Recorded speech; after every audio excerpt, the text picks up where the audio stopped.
Whatever it is, risk है तो risk है।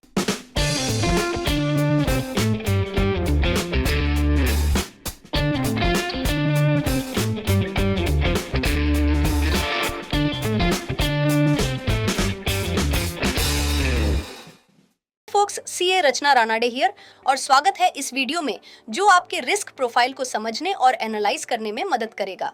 ऐसे कई लोग हैं जो इस डायलॉग से इंस्पायर होते हैं, रिस्क है तो इश्क है, और फिर वो अपना पैसा बहुत ज्यादा रिस्की एसेट्स में इन्वेस्ट कर देते हैं।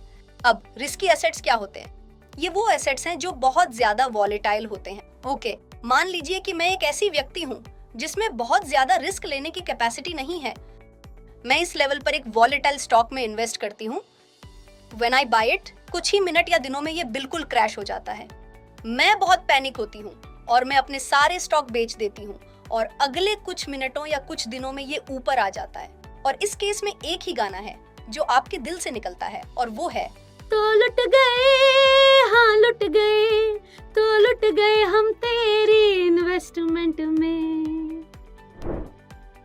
इससे पहले कि हम आपके रिस्क प्रोफाइल की कैलकुलेशन पर आगे बढ़ें, कुछ लोग ऐसे हो सकते हैं जो श्योर नहीं हैं।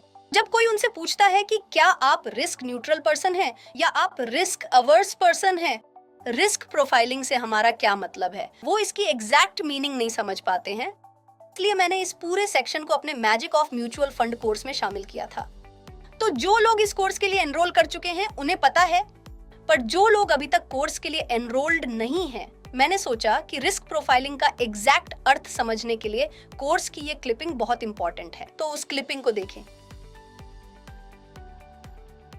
म्यूचुअल फंड चुनने में पहला और इंपॉर्टेंट कदम अपनी खुद की रिस्क प्रोफाइल को समझना है। म्यूचुअल फंड के संबंध में रिस्क प्रोफाइल के बारे में बात करने से पहले मैं एक अलग एग्जांपल दूंगी। जब भी मैं अपने बच्चे को प्लेग्राउंड में ले जाती हूँ, कोरोना कंडीशंस में नहीं, नॉर्मल सिचुएशन में, जब भी मैं उसे प्लेग्राउंड पर ले जाती हूँ तो मैं अन्य माँओं को देखने की कोशिश करती हूँ। तो मेरे साथ क्या होता है मैं तुम्हें बताती हूँ। मेरा बेटा जाता है और मिट्टी में खेलने लगता है। वो 10 बार गिरेगा, 20 बार उठेगा। वो शांत स्वभाव का व्यक्ति है। अगर आप मेरा इंस्टाग्राम फॉलो कर रहे हैं तो आपने चेक किया होगा। तो जब भी वो गिरता है मुझे इससे कोई दिक्कत नहीं है। I am okay with that. कुछ स्क्रैचेस होंगे, कुछ घाव होंगे, ये तो होने ही वाला है। वो बच्चा है, ये तो होगा ही। पर कुछ माएँ होती हैं जो मुझे देखती होंगी और सोचती होंगी कि कितनी इररिस्पॉन्सिबल माँ उनके बगल में खड़ी है और उनके चेहरे पर यही एक्सप्रेशन होते हैं। और जब वो अपने बच्चे को देखती है, भले ही उसके हाथ पर हल्की सी खरोंच आ जाए, तो वो कहती है, ओ माय डियर, ये क्या हुआ? ओके, इन शॉर्ट माएँ दो टाइप की होती हैं। मैं ऐसी हूँ जो जानती हूँ कि जब भी कोई बच्चा मैदान में खेलता है तो कुछ रिस्क होता है और मैं उतना रिस्क लेने के लिए तैयार हूँ। मैं रिस्क के लिए तैयार नहीं हूँ तो बच्चे को मैदान में नहीं ले जाना चाहिए। कुछ माएँ ऐसी होती हैं जो अपने बच्चे को मैदान में लाती है पर रिस्क के लिए तैयार नहीं है। उनके बच्चे के हाथ या पैर पर एक खरोंच या एक भी घाव नहीं होना चाहिए। तो सोचिए किस टाइप की माँ मेरे बगल में खड़ी थी। वो एक रिस्क अवर्स पर्सन थी। वो अपने बेटे के लिए थोड़ा सा भी रिस्क नहीं लेना चाहती थी। और मैंने कहा थोड़ा रिस्क है, वो गिर जाएगा, कोई बात नहीं, हम दवा लगा देंगे, इसमें कोई दिक्कत नहीं है। तो मैं ऐसी हूँ जो रिस्क लेने के लिए तैयार हूँ। जैसे हम माएँ बच्चों को बड़ा करते समय कुछ रिस्क उठाती हैं, तो इस तरह हर एक इन्वेस्टर को अपने बच्चों को, मेरा मतलब है पोर्टफोलियो को बड़ा करते समय कई रिस्क का सामना करना पड़ता है। क्या रिस्क हो सकते हैं? ये रिस्क मार्केट में उतार चढ़ाव के कारण आते हैं। कभी मार्केट ऊपर जा सकता है तो कभी नीचे। भले ही आपने डेट म्यूचुअल फंड में इन्वेस्ट किया हो, ऐसे इन्वेस्टमेंट्स जिनमें कई बॉन्ड्स या डिबेंचर्स इंक्लूडेड हैं, वो बॉन्ड्स डिफॉल्टर हो सकते हैं या फिर वो जंक हो सकते हैं, वहां भी डिफॉल्ट हो सकता है। तो एक इन्वेस्टर जानता है कि हाँ, इसमें थोड़ा रिस्क शामिल है और मैं वो रिस्क लेने के लिए तैयार हूं। इससे पता चलता है कि आपकी रिस्क कैपेसिटी कितनी है। पहला स्टेप, म्यूचुअल फंड में इन्वेस्ट करने से पहले आपको समझना होगा कि आपके पास कितनी रिस्क कैपेसिटी है।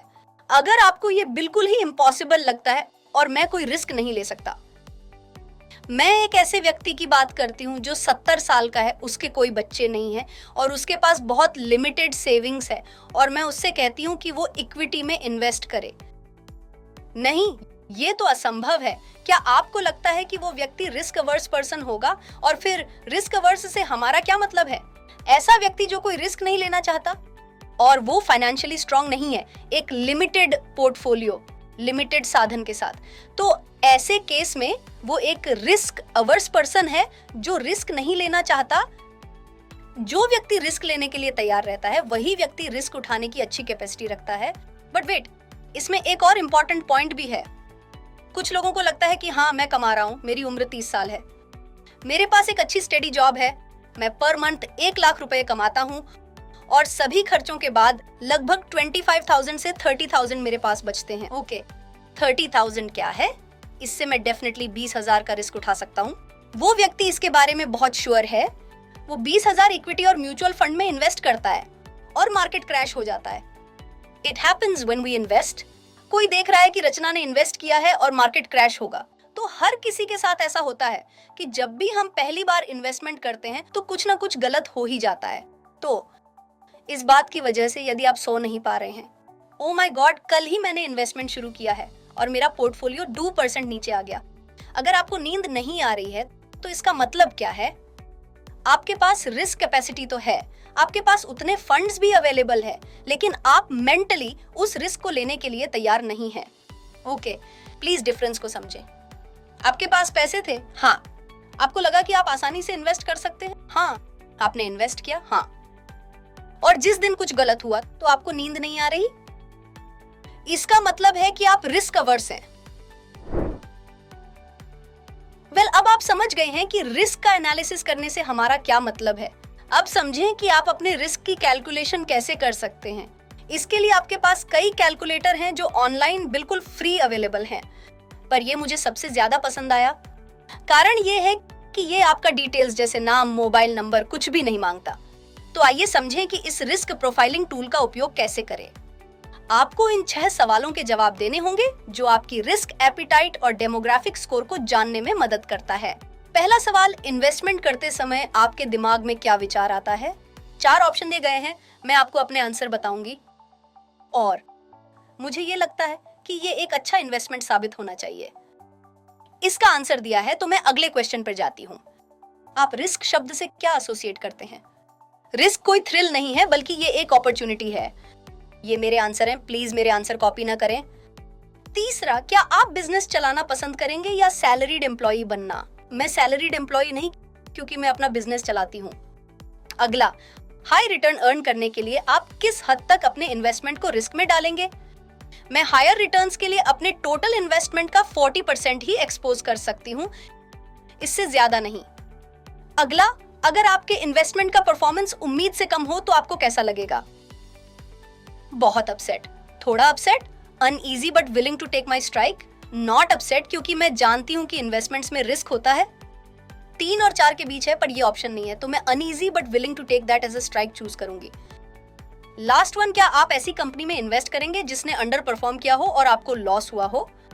आई थिंक अगर परफॉर्मेंस खराब है इसका मतलब ये नहीं है कि ये हमेशा खराब परफॉर्म करेगा।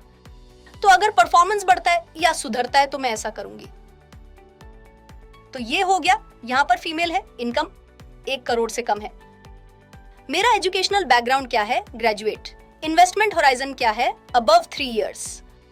मेरा age is obviously below 60, self employed and above 3 years और अब इवैल्यूएट नाउ। तो ये क्या कहता है कि आप एक हाई रिस्क इन्वेस्टर हैं।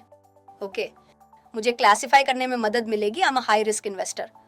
और इस तरह मैं अपनी इन्वेस्टमेंट जर्नी शुरू कर सकती हूँ। ऐसा आपने बॉलीवुड फिल्मों में देखा होगा जहां हीरोइन पहली बार घर में एंटर करती है, जैसे वो अपना नया लाइफ शुरू करती है, वैसे ही ये आपके इन्वेस्टमेंट लाइफ में पहला कदम है। आई होप आप अपने रिस्क के कैलकुलेशन की इंपॉर्टेंस को समझ गए होंगे। आई होप आप समझ गए होंगे कि रिस्क प्रोफाइलिंग का मतलब क्या है। आई होप आप समझ गए होंगे रिस्क प्रोफाइल की कैलकुलेशन कैसे करें। अगर आप म्यूचुअल फंड के बारे में और जानना चाहते हैं तो मेरा कोर्स है जो है मैजिक ऑफ म्यूचुअल फंड। आप इस कोर्स में एनरोलिंग के लिए सोच सकते हैं। अगर वीडियो पसंद आया तो अपने दोस्तों के साथ शेयर करें। तब तक टेक केयर, जय हिंद और बाय बाय।